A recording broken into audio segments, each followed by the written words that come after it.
A Canadian former Olympic snowboarder suspected of becoming a murderous cocaine smuggling kingpin is locked up tonight after 4 years on the run from the FBI.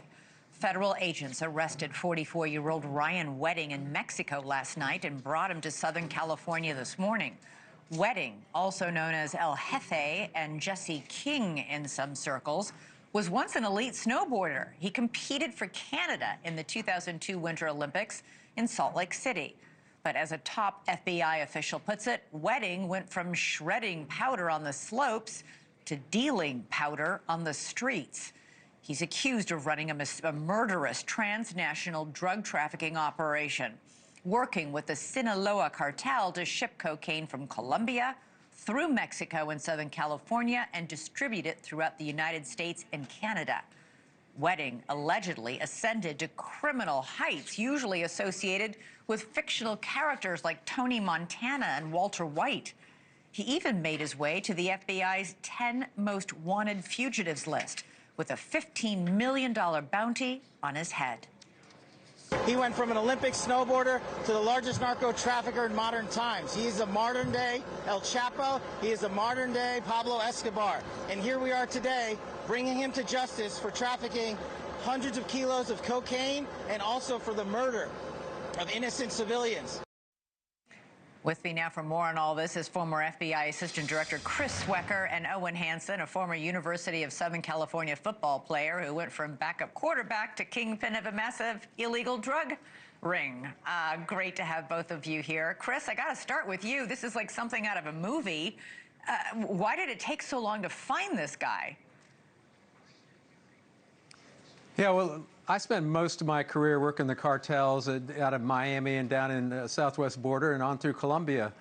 You know, these guys, when you hide out in a country like Mexico, which in itself is a narco state, I'm not saying that the president is corrupt. I'm just saying that most of the officials are either intimidated or corrupt.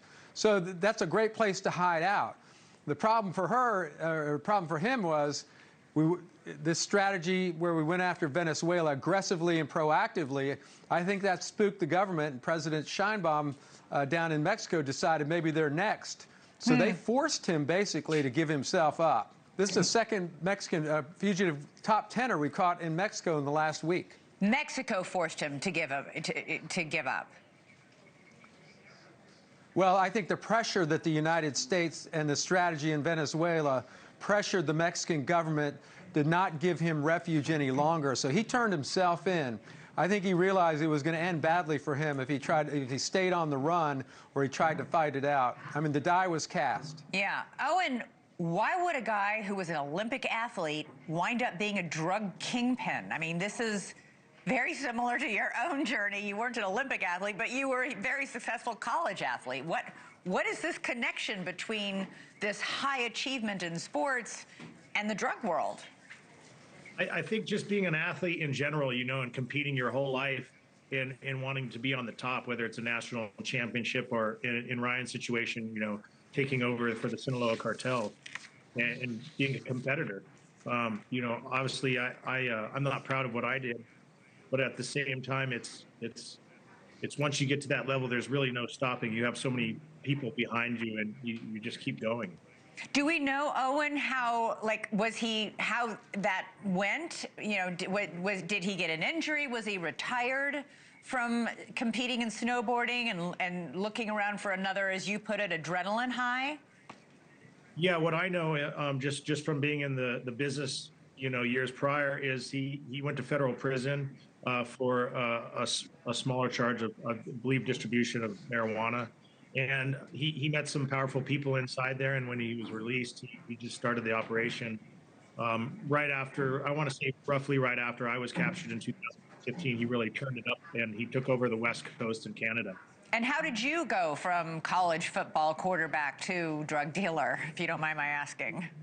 You know, mine happened on accident. I started taking bets. I was a bookie, and I started taking bets from one of the most infamous cartel bosses in Mexico. I'm not going to name him for safety reasons, but it snowballed, no pun intended. And I got into debt with them for $4 million. And they said, hey, we're either going to kill you or you're going to work for us. And I chose to work for the cartel. And you know, the FBI arresting me was the best thing that happened to me. And you got to tip your hats off to the FBI and Donald Trump for what they've done in the last month of 2026. Chris, we're seeing more and more of these cartels with their fingers in other pies besides dealing drugs. Yeah, that's true. I mean, we see them in human trafficking. They started out as smugglers way back in the day, and they morphed into drug traffickers when the cocaine started passing through Mexico, and then they just sort of branched out. Human smuggling. There's there's organ harvesting. There's all kinds of commerce back and forth across the border there.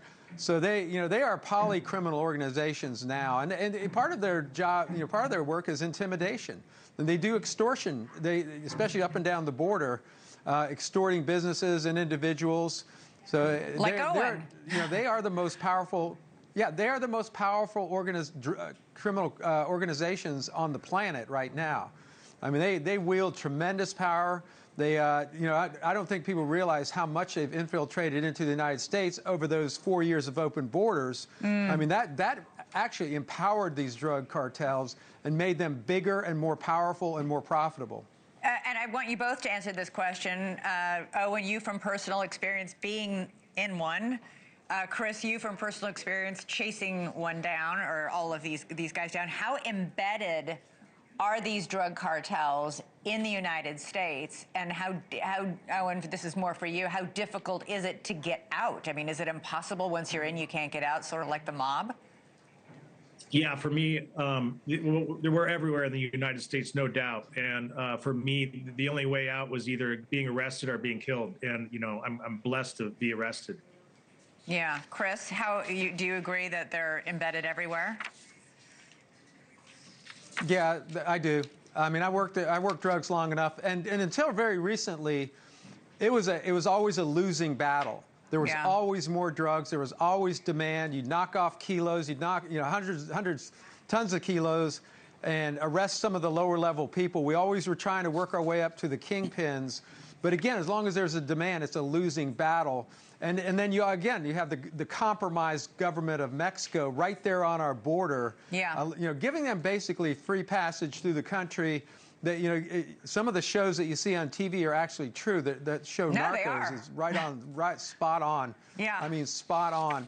The Mexican government either, as I said, is intimidated or compromised. Yeah. And it's plomo or plata, the bullet or the lead. I mean, the silver or the lead. Well, wow. Listen, Chris Swecker, Owen Hansen, great to talk to you both. As always, thank you for both coming back on the show. Really appreciate it. This is an amazing story. Thank you for watching. Subscribe below and download our NewsNation app right now on your phone, and you will get fact-based, unbiased news for all Americans.